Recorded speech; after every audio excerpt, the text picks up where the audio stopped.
So everybody, welcome to Wellbeing at Home program workshop to Healthy Your Mind with Sydney FC and our wonderful partners Beyond Blue.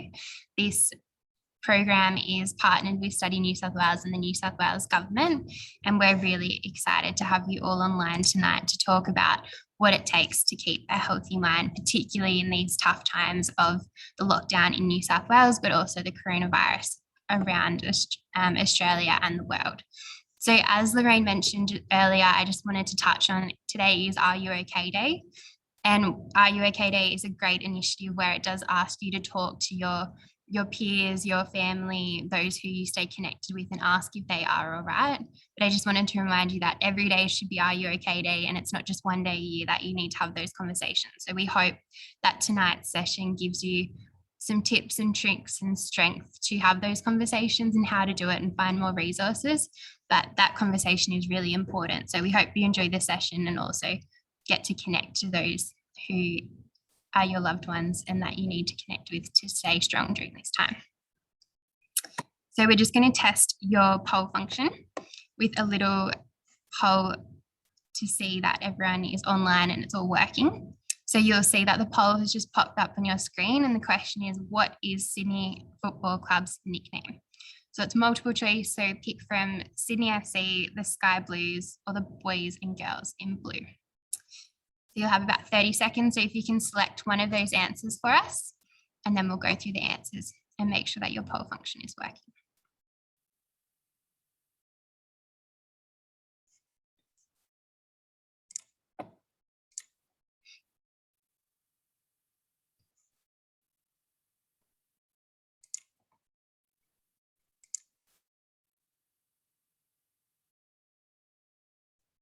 Couple more seconds on that one.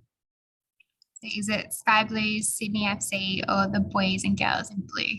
We might have given away the answers earlier when we were talking.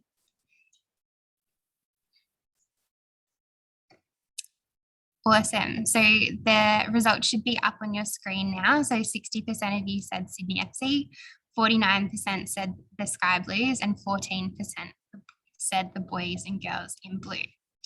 So I'd like to tell you that you're all correct. Well done. Sydney Football Club is known as Sydney FC. We are the Sky Blues, and we have a men's and women's team. So the Boys and Girls in Blue is also what we're referred to sometimes. So just quickly, we wanted to give you an overview of who Sydney FC are. So Sydney FC are a professional football club based in Sydney, New South Wales, Australia. We compete in the two national competitions of the A-League and the W-League, which are the men's and women's professional football competitions. We were established in 2004, so we're 17 years old, and we're the most successful football club in Australia. We've won 26 trophies across our history, and we're really excited to be here tonight talking to you about a healthy mind. So moving on to a recap from last week. So there's a lot of new faces and names that I can see in the participants. So if you missed last week, just quickly, we spoke about a healthy body with Sydney FC. So we talked about the 3 pillars of health being exercise, nutrition, and sleep. Exercising in the morning actually and getting sunlight helps you regulate your sleep. So that's a really good tip to do your exercise early in the morning and get that vitamin D, because it will help you sleep. And also exercise increases your study superpowers. So we all know that you're studying at the moment. So if you want to go back and check out those superpowers, there is a recording of that workshop there. We spoke about serotonin and how it's produced in your gut, which is a really great chemical that makes you feel good, confident, and motivated. So eating well actually influences how you do in your personal life, how you do professionally, and also when you study. 7 to 8 hours sleep is ideal for your body so you can reset for the next day. And a lot of our participants last week were actually within that range, which is really great. But if you're not, maybe that's something you should work towards after this session. We did some bodyweight exercises with Ali Green, who's one of our players, and Matt Said, who's an S&C coach. So there's more resources and exercises you can do at home or out in the park to stay healthy and keep your body fit. And then also having a good balance between work and study and your social life is really important. And that staying connected piece is really something we emphasize, and I think probably ties really well into this workshop today. So moving on to what we're going to cover today. So the topics we're going to speak about is what is mental health, why mental health matters, the tools to keep mentally healthy in lockdown and beyond, how a professional athlete copes with pressure, stress, and a busy workload, and where to get help and learn more about staying mentally healthy.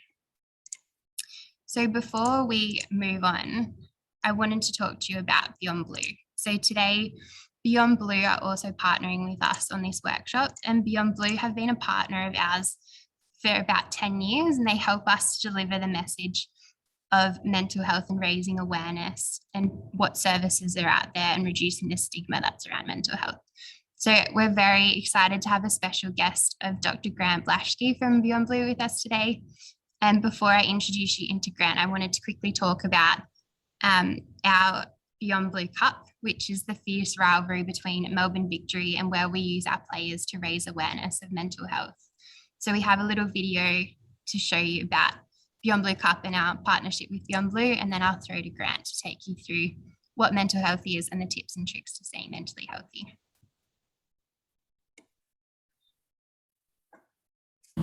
I will look out for you.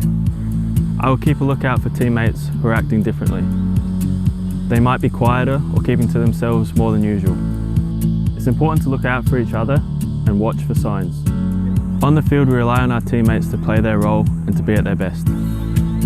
I will ask how you're doing. Be the person who goes up to their teammates after training and asks how they're doing. Remind them that you're there if they need anything. Even if they don't open up, the fact that you've asked shows you care and can make a huge difference. It's the same off the field when it comes to supporting each other's mental well-being. Take the time to listen to your teammates, even if it's for a quick chat. It's okay not to have the answers, as long as you're creating a safe space for them to open up. Sometimes a mate just needs someone to listen to them. I'll make time to listen. I will be here to support you. Make sure your teammates understand that you are there for them, that you will offer support whenever you need it. I might not necessarily be able to fix someone's problem, but I can offer support and let them know that they don't have to deal with this one alone. I will play my role.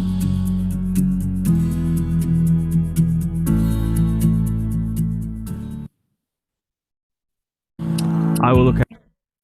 As I said, today is Are You OK Day, and the messages that our players just spoke about is that anyone can have that conversation any time of the year, and it's really important. So I'd like to welcome Dr. Grant Blashki to our workshop tonight. I'll read a little blurb of all the accolades that Dr. Grant possesses. So Dr. Grant is a practicing GP, the lead clinical advisor for Beyond Blue, associate professor at the Nossal Institute of Global Health and the Melbourne Sustainable Society Institute, both at University of Melbourne, writer in residence of Future Leaders books, health ambassador for the Lord Mayor's Charitable Foundation, and honorary professor at Shenzhou Liao Hospital Group in China. His three themes of research are mental health, environmental health, and global health, and we're very excited to have him here tonight with us. Welcome, Grant. Hi, thank you so much for having me. And what a great set of resources and support for our international students. And I know, being a professor at the uni, I have many international students, and I know how hard you've all been doing it. And it takes a lot of courage and persistence that you've all been putting in through this pandemic time, which is incredibly frustrating. And so really, I take my hat off to you. I think you're doing great work, and hopefully coming out the other side of all this with your degree and getting through this pandemic time too. So we'll be talking a little bit about some of the things you can do to look after yourself. Next slide, perhaps, if there isn't a slide. So I think, Helena, at this point, we might have a poll for our participants. So lots of polls today to make sure that you're still awake and engaging. Correct. So here is the first poll. What is mental health? So everyone, if you can utilise the next 30 seconds to pick your answer. So as Grant said, what is mental health? So the options you get to pick from are a state of well-being ranging from unwell to thriving, something I can nurture to help with my studies, something that responds well to treatment and support, something I can foster in my daily habits, such as sleep, exercise, staying connected with others. And remember, it can be more than one if you want.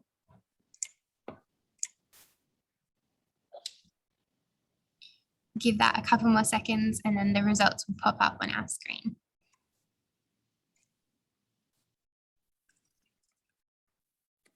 Wow. So we know these are super intelligent students. They quickly filled out the poll and accurately identified that they are all correct. And there's actually a lot of information in there. You know, it is a state of well-being. And, you know, for some people at the moment, they'll be having tough days and other times they're feeling really good about things. It makes a big difference to your study. And also, if you really run into some trouble with your mental health, we've got great treatments and support in Australia that can help you, either through your university counsellors or through the GPs or our psychologists. But also, you can prevent so many of these problems by doing some of the things Helena was talking about there. Routine is fantastic. And I know you heard about sleep last week. Exercise is absolutely brilliant for your mind as well. And of course, even if you're overseas, staying connected to all those people you love, whether it's phone or video chat or, you know, WhatsApp, or for my Chinese friends there, WeChat, whatever it is, stay connected. And what I'd suggest is don't leave it to chance, right? Make automatic catch up every 2 days or, you know, once a week with your sister or your brother, so that you've got a program of people that you're catching up with, because loneliness and fatigue are really can knock your mental health about. And it's been a tough time. We want you to stay connected to those people you love. Next slide. So Beyond Blue, for those of you who aren't originally from Australia, you might not know, but in 2000, we set up what's the largest national mental health organisation. It was actually set up by a fellow called Jeff Kennett, who was the Premier of the state of Victoria previously. And currently, the chair of Beyond Blue is an amazing lady, Julia Gillard, who was Australia's first female Prime Minister. And she's really terrific, and she feels so passionate about this area of mental health that she's been our chair of Beyond Blue and doing a fantastic job at that. And we focus on preventing and helping people manage problems like depression and anxiety, and even dealing with the really serious issue of preventing suicide risk as well. Next slide. So another little poll for you. So we want you to have a guess what percentage of people experience a mental health condition at some time in their life. Could be in as their childhood, adolescence, when they're older, any time. So just one answer for this one. I'll give you a drum roll.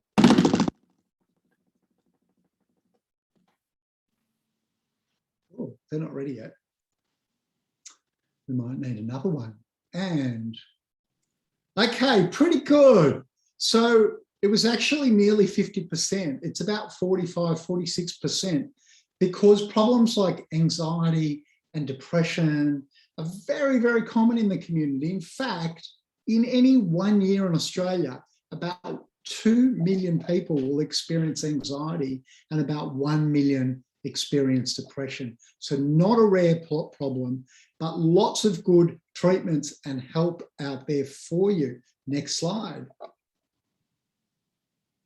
Now, how do you look after your mental health? We know, we've heard last week how to look after your physical health, and we sort of know some of that, bit about, you know, exercise and eating well, but what are some of the things you can do to help look after your mental health? Let's have a look here. Can be more than one.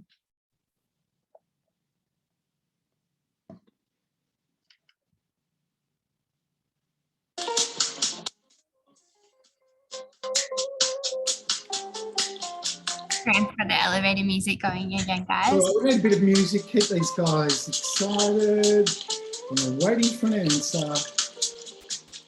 You can select more than one, as Grant said. Oh, brilliant. Answers. Oh, if you guys were my students, you'd all have high distinctions. Fantastic. That's excellent. So look at that. We've got regular exercise, lots of evidence. It's really good for your mind. Get enough sleep. Now that means, I know your generation is on your phone the whole time. Plug it in to charge out of your room overnight and maybe switch off some of the notifications. You know what? You don't need all the bad news flying into your phone the whole time. Stay connected with others. And also, if you're not feeling well, this is a really important issue. In Australia, we take mental health really seriously. And in many of the countries you guys are from, general practitioners, your local doctors are not usually sort of mental health doctors. They're like physical health doctors. But in Australia, all the GPs have done training in mental health as well. Also, apart from the many resources at your university, any of you can ring Beyond Blue. It's free, confidential. Speak to a mental health professional. We're going to send around some resources after, I think, with phone numbers and websites, or you can just Google it. But give us a call and chat to one of our Beyond Blue support staff. We'd love to hear from you. Even if you don't have depression or anxiety, but you're just finding it really hard at the moment, we prefer to get in early. Next slide. Now, this is a little bit of a summary of the things you can do. Please reach out to Beyond Blue or your doctor or your university counsellors if you're not managing. Stay connected and don't make it a once-off. Make it regular.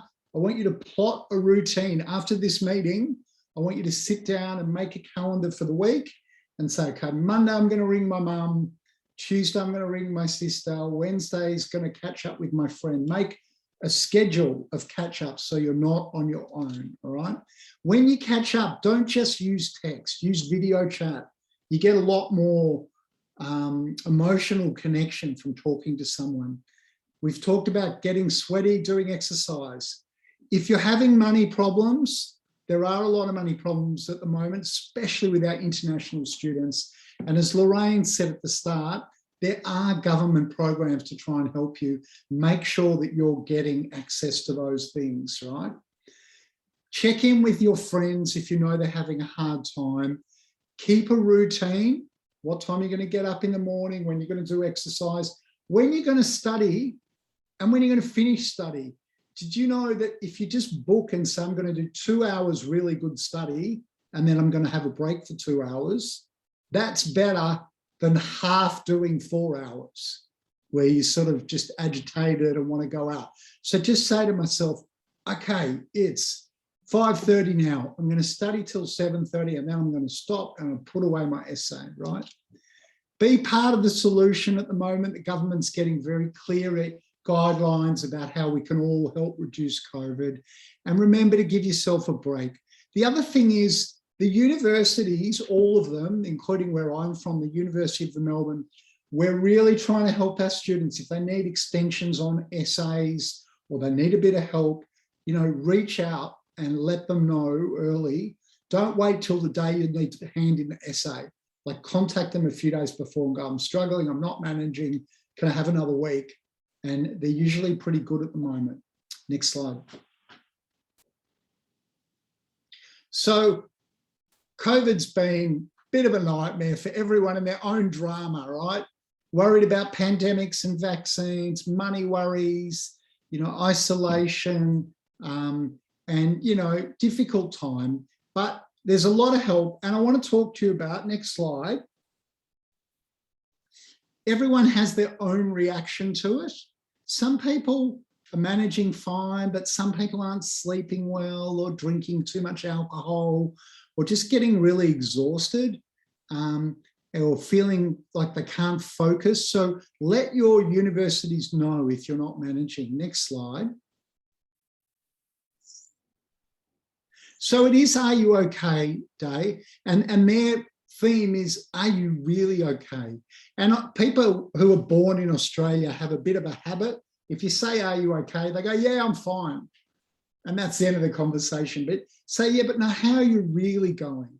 If you've got a friend who's having a hard time, pick a good time and say, look, I've noticed that you're not coming to class, or you haven't been coming to our Zoom meetings, or you haven't been going out at all, and I'm a bit worried about you. Are you going okay? And even if they say they're fine, you've opened the communication there, and they might come back to you when they need some help. Remember, you don't need to be a psychologist. You don't have to solve it for them. You might just link them in with Beyond Blue or mental health services. Next slide. So, summary, look after yourself, exercise, eat well, get enough sleep, stay connected to family and friends. After this, if you haven't already, I want you to schedule repeats in your diary so that every Tuesday night is this friend and every Wednesday night's my mum or whatever. Perspective, very important. I want you to keep up what we call the hope budget. So there's a lot of doom and gloom at the moment, but there's a lot to be hopeful about. You know, we're getting there with the vaccines. All this issue with borders and quarantines is going to get a lot better. It's been a really hard time. And if you look overseas, things are changing, and this is where we're heading. Australia, it's true, we're a little bit behind, but I think we're catching up now. And make sure that you're supporting people who are having a hard time. Next slide. There's lots of practical tools. Beyond Blue on the left has a website with a whole lot of materials for getting through coronavirus and lockdown. We've got a podcast there called Not Alone. And there's a great podcast from this lady, Cecilia, who's an international student and talks about all the issues that she had when she came to study in Australia. And there's many other lovely apps and things that can help you, like Smiling Mind, and lots of things there to assist you at this time. Next slide. So stay in touch. Beyond Blue would love to hear from you. We're there to support you. And there's so much you can do to actually help yourself during this difficult time. And now we're super excited to hear from the star of the show. And Joel's going to tell us about all the great inspirations of being a super sports person and how we can take some of that good feeling and help us get through this pandemic time.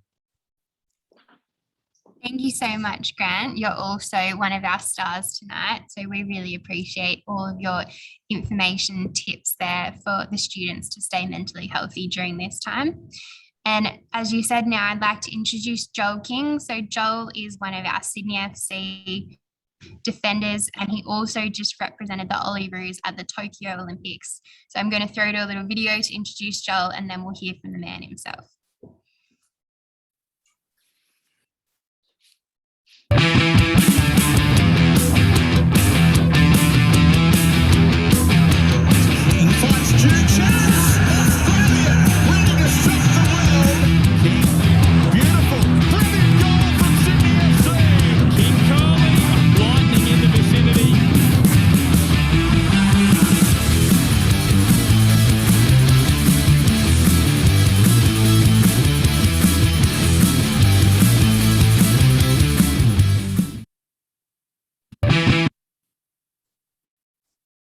Amazing. Thank you for that video, and welcome to Joel King.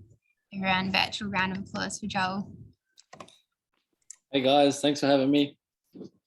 Awesome. Thanks, Joel. So I wanted to start with a little bit of an introduction for everyone to you. So how old are you? How long have you been playing for Sydney FC? And when did you get back from the Olympics?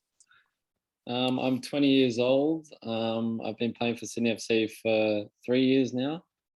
And I got back from the Olympics mid-August, and then got out of quarantine early September. I got back early August, then got out of quarantine mid-August. Okay, awesome. And mentioning quarantine, what was that like, having to spend 2 weeks in isolation by yourself? How did you stay mentally healthy during that time? It was pretty boring, very lonely, but going into it, I tried to set myself some little targets to keep me active. So one of them was learn a bit of the Spanish language. So I learned a bit of that. for like an hour every day. I read a book, and then I tried to stay in touch with mates, call my family as often as I could, and then played a bit of PlayStation, watched a bit of Netflix. So that kept me pretty busy.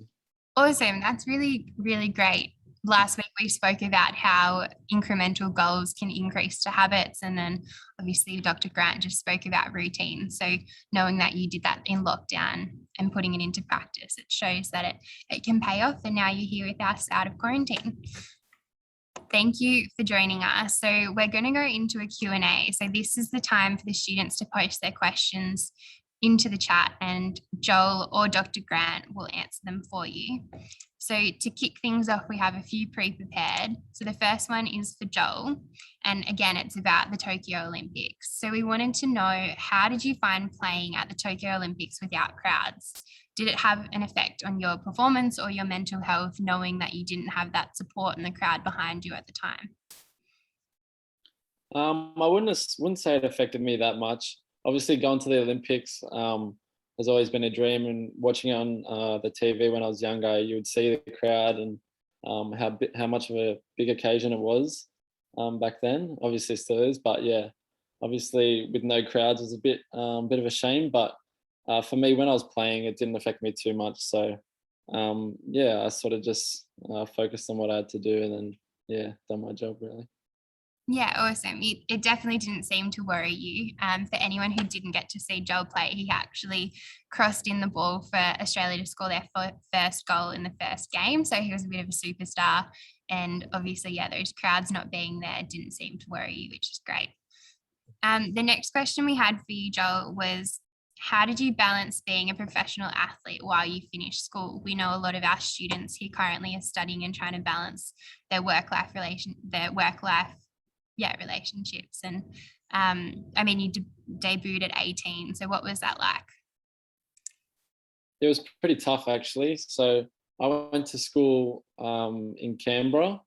So I went to the AIS in Canberra, and then for year 10 and 11, I was at the school. And then when I moved to Sydney FC, I had to do school online. So it was pretty difficult trying to get all my work done. But I tried to set times to do all my work of an afternoon after training, and I wasn't the greatest student, but I think I'd done quite well, and just set targets, and my parents were on my back quite a bit, so they helped me a lot. So it was tough, but I got through it. Yeah, I think this is just a follow-on question from that. How did you find being away from home? If you were so young, having to go to school in Canberra, like a lot of our students being away from their family, was it just that constant connection that kept you motivated, or how did you find it? At the start, I thought it was going to be very daunting and I'd miss them a lot, but I just stayed in touch with them as much as I could. And then I obviously had a few mates, or the majority of the team there were living away from home. So I could stay in touch with them, ask them how they're going, and a few tips of advice and stuff they could help me with. But so we all helped each other, and it was good fun. So we're all in the same boat at the end of the day. And it was, looking back at it now, it was probably one of the best times of my life, going back to the AIS. So it was all good fun. Yeah, great. I think that really emphasizes the connection Grant was talking about, and also embracing that community. So as you said, you had your teammates, and I guess the students here today, we have each other in the call, but also the Study New South Wales network to stay connected and make friendships while they're studying here. So that's really great to see that you put it in practice, and we're now seeing that here with international students. We have a few questions in the chat. So I just wanted to ask you, Joel, we have a question: how can we be persistent with our exercise schedule? These days I suffer from loss of motivation. So how do you stay motivated to keep exercising and getting up and staying fit and healthy every day? I'd probably say just having little goals and targets. I like to look at people. Well, for instance, my hobby is soccer, and what I do is soccer. So if I want to get better, I look at the players I want to be like. So the more I look at them and watch them, the more I want to be like them. So it sort of keeps me motivated. So I think you could put that into work with exercise. I think if you're looking at people exercising, surrounding yourselves with people that exercise, I think that just helps you stay motivated. Yeah, so positive influences and setting yourself little goals to try and achieve, and then having the next thing instead of just aimlessly exercising and kicking a ball. I think that's really good. This kind of comes off the back of that. Catherine asks, do you reward yourself after achieving a goal, and how often? So I guess what's your guilty pleasure, or how do you reward yourself when you have achieved something?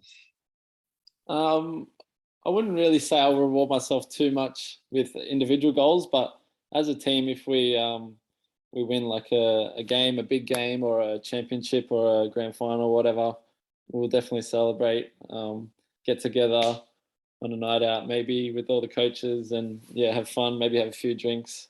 So yeah, we definitely celebrate and reward ourselves.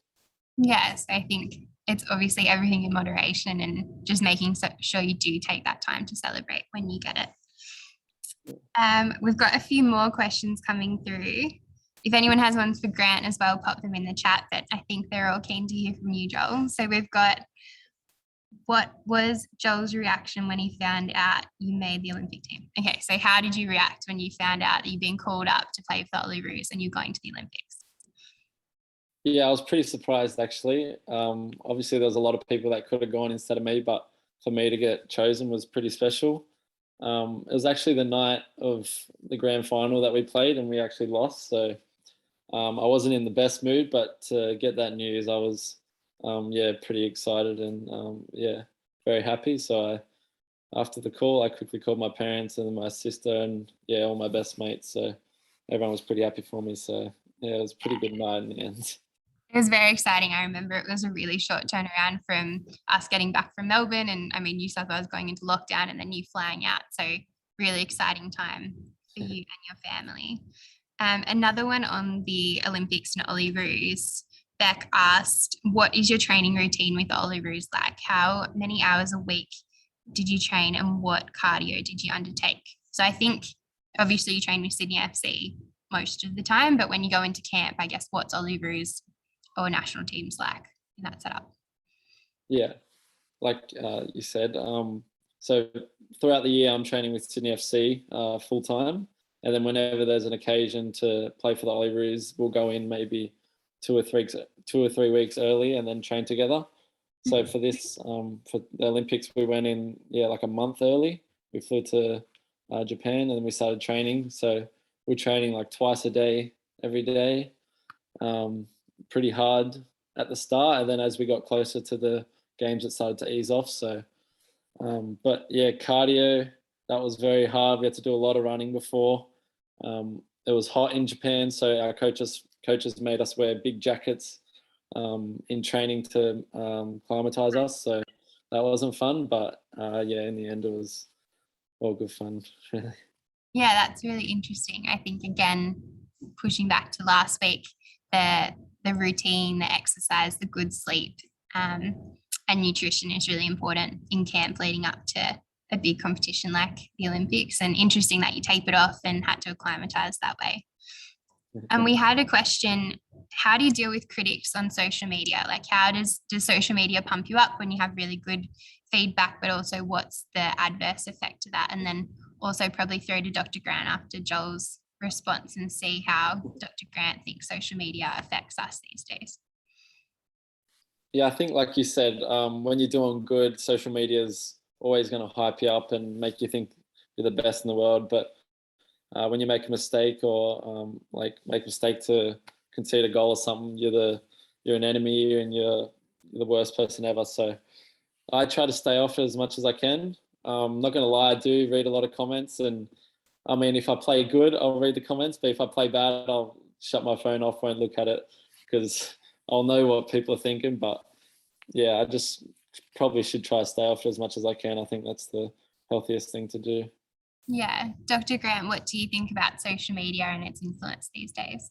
Well, I think what Joel said actually has got a really good logic to it, which is, you can watch a bit of, good stuff on social media, but some of it can get quite destructive. And I think particularly, with COVID and the frustrations around that, you can end up going down a whole whirlpool of negative news that doesn't help you. So what we do at our house is I've turned down some of the notifications so I don't get the automatic ones. But even if we're having dinner, right, I'll have a bit of a tap out. So if we've been talking about COVID and then we're like, okay, that's enough, tap out, let's talk about something else. Let's talk about movies, good times, where we're going to travel, how Melbourne is going to beat the Sydney FC at the next match, whatever it's going to be. And, you know, like change the topic a little bit so that we're not just talking about COVID the whole time. Yeah. I mean, I don't know about the Melbourne victory piece, but I definitely agree with stepping off and having those times where you don't speak about COVID, for instance, being what we're all going through at the moment.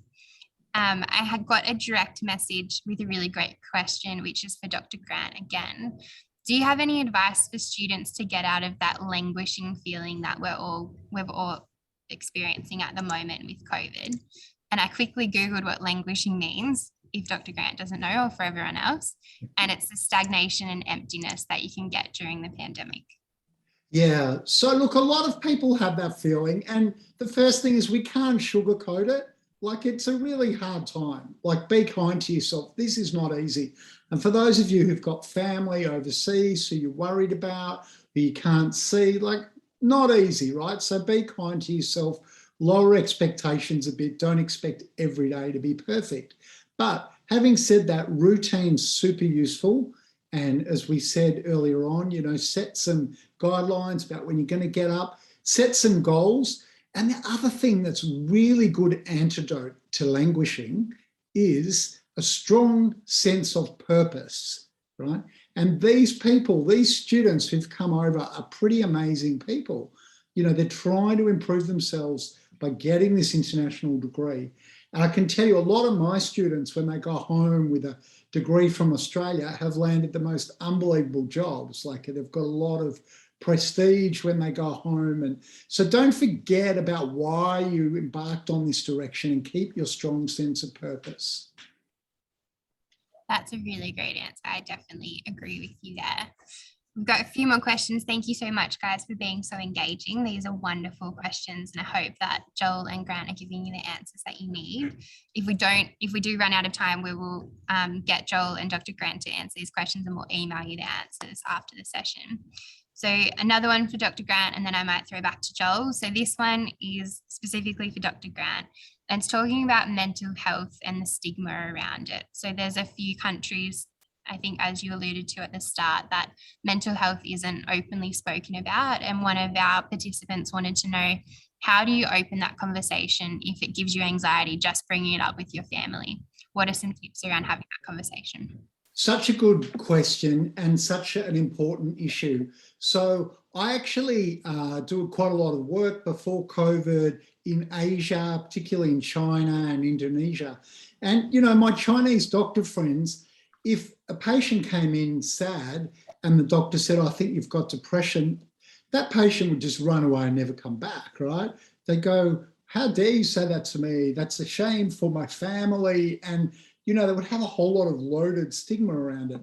So you have to understand, where is the position that your family's coming from, and, you know, help them. If you're in Australia, we're sort of very relaxed and open about mental health issues, but we also have to appreciate that many cultures would see it as something, a weakness or something you can just snap out of, which is not the case. So there's no magic answer. In Australia, we've done a lot of work on reducing stigma through public campaigns, getting brilliant footballers to talk about these issues. You know, this all makes a big difference. I always joke that one footballer talking about mental health is worth 1,000 professors. Do you know what I mean? It relates to all the young people in the community, much more important. But to that stigma issue, not simple, and need to just manage your family and explain it in a way that makes sense to them. And, you know, that might not be straight in their face, I've got depression, I've got an anxiety condition. That might not work for them. They might not understand that. I think also on that point, before you're ready to have that conversation, reach out to other resources and talk about it with someone else. And then you can build that confidence to having that conversation and knowing how you're going to approach it, how you're going to say things, and use the tips that Dr. Grant just spoke about as well. Yeah, that's a great idea, Helena. Okay, a few more questions before we have to wrap up. This is hopefully an easy one for Joel. Paul has asked, who is your favourite player / Australian player? So I'm going to pose it to you as, who's your favourite Australian player or A-League player, and then who's your all-time favourite player? And you're on mute, so maybe take yourself off. Sorry. All-time Australian favourite player, Tim Cahill for sure. Nice. At the moment, I would have to say Ryan Grant. I think he's a great Socceroo. Obviously a teammate as well, so yeah, he's a legend. But in the rest of the world, I'd say Marcelo. He plays the same position as me for Real Madrid, and he's Brazilian, so I've always sort of looked up to him. So yeah, he's my favourite player. Nice. Okay, I think we're almost time up. So I'm going to ask one more question, and this is from Martin, and it's to both Dr. Grant and Joel. And I think it probably summarises where we're at with this workshop and what we've spoken about tonight. So what are the best tips in staying connected and not feeling isolated during lockdown? Start with Joel. What do you think? Yeah, I'd just say stay in touch with your friends and family. Make sure you have little hobbies to do outside of just your academics. So yeah, staying healthy and fit, do some exercise. But yeah, I think what's important for me personally is just staying in touch with friends and family. So I'm sure Grant knows a lot more than me though. No, that's a great answer. Grant, what do you think? Yeah, I really agree with you, Joel. I think they're great tips. And I think some extra things I might say in there is, don't forget about the local community. Like if you're staying in an apartment block and there are other students, for example, like reach out to them, spend a little bit more time, when you go to the shops to get some food, just to have a little chat to people. You might discover that there's some connections locally you hadn't thought of. And at the same time, of course, reach out to those deep connections with family and friends, which is mostly going to be through video chat or online these days, but make sure that you don't let those links wait too long before you catch up with them. Make them regular. I think that's really great. I would definitely agree. I think of new ways to stay connected, whether it's having a trivia night or a Zoom call with your grandma who doesn't usually use Zoom but has learnt to do it in the pandemic. There's lots of great things that you can do to stay connected that are a bit different to usual, but embracing your local community, embracing exercise and health and fitness to stay healthy mind, but also healthy body is really important at this time. So I think that's going to close out our questions. I do acknowledge that you've all been wonderful tonight, and there are some that we didn't get to, but as I said, we will endeavour to answer those via a newsletter back to you after this workshop. So before we wrap up, we just wanted to touch on some additional resources. So Dr. Grant mentioned before, you're all connected to an education institution such as a university, and they have really great support and counselling services for you to utilise. So don't be afraid to reach out to them, and maybe that is someone you can connect with before having some tough conversations with your family, or if you're just feeling a bit overwhelmed or unwell during this time, please utilise those services. We've heard a lot tonight about Beyond Blue, and as Sydney FC and Beyond Blue are in partnership, we couldn't recommend these guys more. They are amazing resources for you all to utilise, and as Grant said, they're free. So you can utilise them through their web pages, on the phone. They've got chats in their website that you can use if you don't want to pick up the phone and talk to someone face to face. But please utilise Beyond Blue. There's also the Coronavirus Mental Wellbeing Support Service, which is run by Beyond Blue, which has been inundated with conversations and connections since this pandemic started last year, and we'd really recommend that as well. If you don't want to talk to someone but want to learn more, there's podcasts, there's check-in apps, and there's also trackers of your wellbeing and ways to stay mentally healthy that we've listed down the bottom about building a positive wellbeing. So we will send through all these resources to you as well, so you don't need to write them down now, but we do encourage you, if at any time you need to reach out, these are the ones that may be of use. So that brings us to the end of our workshop. We really thank you for all participating and being so engaged tonight. Your questions have been amazing. And I also want to give a huge thank you to Dr. Grant and to Joel for joining us tonight. We loved hearing from you, and we hope all the students learned something. I know I definitely did. So thank you again, everybody. Grant's got his music on, which I think is time for us to say goodbye. Thanks, guys. Thanks, everyone. Bye.